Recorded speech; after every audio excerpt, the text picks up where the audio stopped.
Good morning and welcome to Bloomberg New Economy Conversations. I'm Andy Browne. In this series, we talk to business leaders operating on the front lines against the coronavirus pandemic. As countries begin to reopen their economies after weeks of lockdown, my guest today runs a company that may be among the last to return to normal operations. It's my pleasure to welcome Tim Leiweke, the co-founder and chief executive of the Oak View Group, an entertainment and sports facilities company. Welcome to the program, Tim. Thanks, Andy. Glad to be here today. Tim, you truly are on the front lines of this pandemic. You develop, manage, promote many of the biggest arenas and stadiums in the US, from Madison Square Garden in New York to the Forum in LA. And they're pretty much empty. No concerts, no professional sports. As CEO, how do you cope with a shock of this magnitude? It must feel at times a bit like the end of the world. It does, and it feels like the end of our industry on some days, especially because there's so many leaders with different opinions and occasionally different statements about the future of our society, about the future of being able to gather together in public places. So I imagine the shock for all of us when we hear someone say, well, this may take 3 years before we have a vaccine. This industry, the live entertainment industry, the music industry, the sports industry, and the leagues, we don't survive 3 years, nor will society ultimately be able to be disciplined enough to stay into a social distancing mandate for 3 years. So we don't see that as the solution. We think that's either overly cautious or somewhat based on premises that aren't what we're hearing from the scientists, from the doctors and the researchers. And so I think part of this is the shock of what we're dealing with day to day, but part of this is people that ultimately go out and make pronouncements when they really don't know the facts and they don't understand the magnitude of those pronouncements on companies and their employees and their business and their stock and their valuation and their relationship with banks and their relationship with sponsors. And so we need to be more cautious that if we don't know what we're dealing with, one, admit it, and two, make sure that we understand this is going to be a work in progress. It's not a mayor's timeline. It's not a supervisor's timeline. It's not a governor's timeline. It's not Congress's timeline. It's the virus's timeline. And we need to be patient and adopt. But we also need to be optimistic that we're not going to be in this situation forever. And I don't think we're going to be in this situation for 3 years. But Tim, the science isn't flashing green lights right now. Just yesterday, as a matter of fact, scientists from the World Health Organization said that they actually did think it could be 4 years, maybe 5 years, until we can get back to a semblance of normality, and maybe never, unless we find a vaccine, and that might not happen. And we could be living with COVID-19 just the way we live with HIV, pretty much permanently. I'm not denying that we're going to have to live with the COVID-19 for a very long period of time, maybe forever, like we do with different viruses.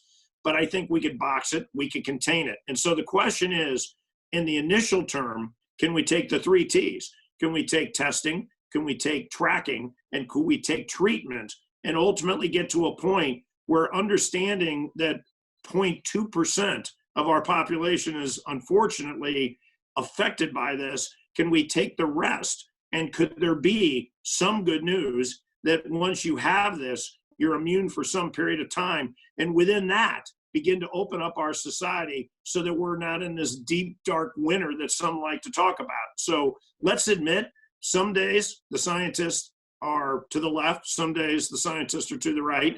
And even the World Health Organization was an organization that completely missed this at the beginning of the spread. So I think we got to take it a day at a time. I don't think at the end of the day, we're trying to deny that this is a virus we will deal with for the next 3 to 4 years. The difference is, I think there's a temporary solution that will be the 3 T's. And I think there's a long-term solution that will be the vaccine. In the end, I guess, Tim, what you think, what I think, even what the scientists think is less important. in your business than what the fans actually think and how they feel comfortable behaving. How do you instill confidence in the audiences that it's safe to go back to your stadiums, safe to go back to your arenas? So one, admit what we know today, it's not. And so we got to be forthright and try not to ultimately sell them on something that doesn't exist, which is, I don't think we should have confidence that we're ready to bring people back into mass gatherings. I think we have work to do. So I think we have a lot of thinking and a lot of research and a lot of different people coming together in task force to work on how we ultimately create an environment that will create not only a psyche, but in particular a confidence in the eyes of the consumer that they could come back into arenas and celebrate sports and celebrate music. So here's the good news. 90% of the people want to come back and celebrate music and celebrate sports, but they want to do it in an environment where they're confident we've taken the steps that we're trying to protect their health and wellness. We are close in the next 7 days to announcing a series of new initiatives that will not only create a brand new standard for health, wellness, and sanitization in public facilities like theaters, arenas, stadiums, and amphitheaters, but in particular, we're going to create a tracking mechanism, call it a good housekeeping seal of approval, where those facilities will have a new standard that they must hit. They will be audited on a semi-annual basis as to whether or not they're hitting those standards. And if they hit those standards, they will be given a degree and a certification of the steps they've taken, the capital improvements they've made, and the operational changes that they've made in order to give the consumer confidence that they're going back into an environment where they have spent an enormous amount of time thinking and hit minimum standards to protect their wellness and their health. That has to be part of what we're doing.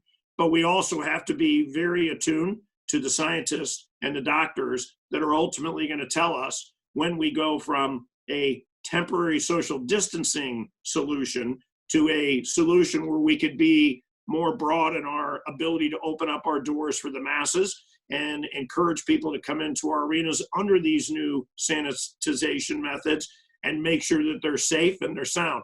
But I think we're going to, as a society, we're going to have to learn how to live with this and just have faith that initially 3 T's and then the new method of sanitization will be enough where we can bring some, if not the majority of our fans back into the building. And at some point or another between now and next year, I think we'll live in a post-vaccine world where that 90% that want to come back in and participate in what it is that we do as a community, which is to celebrate and to have a release.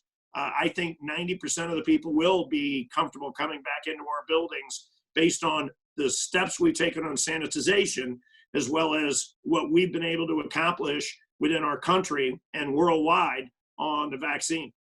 So, okay, that's on the operational side. And I guess the steps that you've just outlined are what the airlines, airports, restaurants, bars are also thinking about: sanitizing, deep cleaning, and so on. What about on the design? What about on the actual design side? I mean, you're in the middle of designing 8 huge facilities around the world.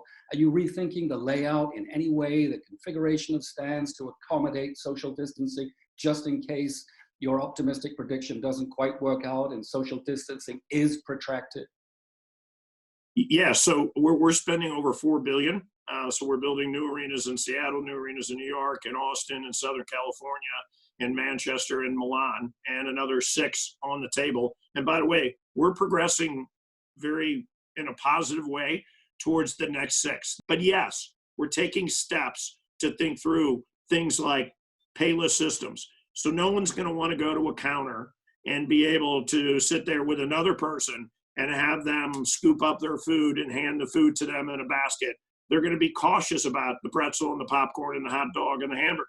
So grab and go is definitely something we're committed to. We were committed to that in all of our arenas. Now we're really committed to that in all of the arenas. We think sanitization standpoint, if you look at the grab and go technology that's out there today, people could interact and not have to do a cash transaction or a POP, point of purchase transaction, and be able to have a much easier and by the way, more timely interaction on grabbing the food or the beer or the beverages that they want.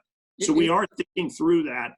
We're thinking through air circulation. I think it's one of the biggest issues we face in the arena business is you could sanitize counters. You could go to cashless systems. You could go to grab and go. You could do timing as to restrooms and lines and how people are ultimately coming out. Much easier to go do air circulation in a small space like a suite, a club, or a restroom. But when you talk about the bowl and you talk about 18,000 people in there, we have a lot of work to do, and we're doing an enormous amount of thinking with ME Engineering and Populous and Gensler all involved in this task force we're creating on what we need to do from an air circulation standpoint in order to create a healthier environment for our clients. There's going to be changes. What I don't agree on is thinking at the end of the day, we're going to be able to open our buildings and our stadiums and for the next 3 to 5 years exist on 20%. That's not the solution. It's a short-term solution, but it's not the long-term solution. Even in the short term, even for a year or two.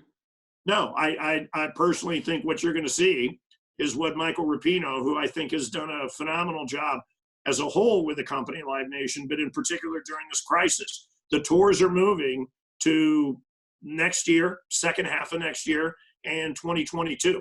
And so I think we're all preparing for when we get to a point where we open everything back up at capacity, not 20% capacity. When are we going to get back to a normal sporting calendar? We've had a couple of UFC fights. We've had the PGA is planning a few tournaments.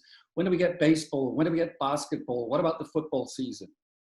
So divide that into two, Andy. I think distribution and seeing it in some form on our phones, on TV, on streaming. I think you'll see that this summer. So I'm very confident you're going to see playoffs in the NHL and the NBA, and I'm very confident you're going to see the start of the NFL season. I don't think you're going to see fans for a portion of that, maybe all of that in the case of things that occur this summer. But I think you will gradually see fans return, and we'll do this in phases. And I think full fans, full activation, full arenas and full stadiums, I think you're hearing from the NBA and the NHL that they're looking at a later start to the regular season for the 2021 season. I know in Seattle, we're planning on a later start next year for 21-22. And my guess is if it's a November, December start, let's be patient and we don't have to declare today. I think, again, we're on the virus timeline. But my hope is looking at the improvements that are coming every day, looking at the testing, tracking, treatment that is definitely coming quickly, looking at the hopes on the vaccine that we may see something by the end of third quarter, fourth quarter of this year begin to roll out. My hope is we see the leagues and the capacity within arenas and stadiums get back to normal by first quarter next year. What are you learning from countries that are further ahead with the opening, like China, like South Korea? Well, we're working with the political leaders right now. We spend a lot of time with them trying to just talk about standards to be created, auditing systems to meet those standards so customers are comfortable walking back into our venues. We're talking about hopefully a reimbursement of our out-of-pocket capital that we had to spend on the sanitization systems. I'm hopeful that happens. Reimbursement from the government, you mean? Yes. And I think they're not going to bail our industry out. We get that. But I think there are steps they could take that force us, encourage us, and want us to create. They want us to create confidence that this consumer could come back. They want us to open the leagues because we as a society, especially in the United States, won't have confidence and won't have that positive psyche back until we can go to music and we can go to sports. And they get that.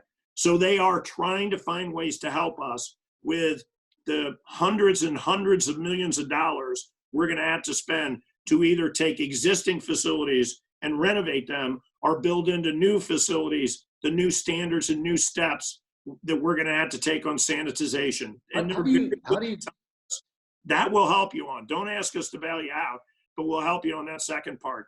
So we talk to them. And the one thing we do encourage without getting into politics, this is a global epidemic.